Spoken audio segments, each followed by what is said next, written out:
Regione Veneto, 65 milioni di turisti.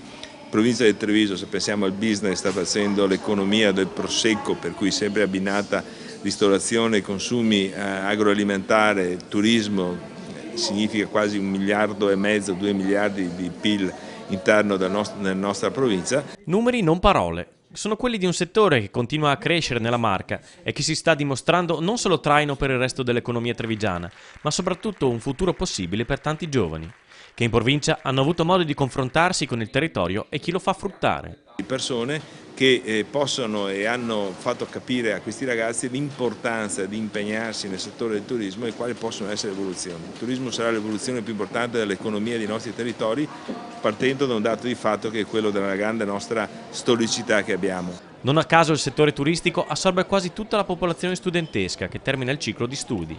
Giovani che entrano in hotel, ristoranti, ma anche gelaterie e bar locali, ma che nel tempo fanno esperienza all'estero, come Asia e Medio Oriente, dove portano il gusto italiano e, una volta rientrati, la sensibilità per la clientela che da quei paesi arrivano nel Veneto e nella Marca. Un vero e proprio volano economico che sta girando sempre più velocemente e che crea occupazione nelle attività collegate, arrivando ad includere anche chi lavorativamente ha subito la crisi.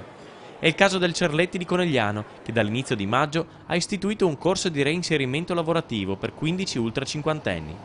È un progetto pilota che porterà queste persone che non lavorano da almeno 6 mesi tra i filari del quartiere del Piave, dopo aver imparato a potare, diserbare e concimare le viti. Impareranno e riceveranno 400 euro al mese, poi, dopo l'esame di abilitazione all'istituto enologico, avranno un regolare contratto e relativo stipendio, uscendo definitivamente dal tunnel della disoccupazione.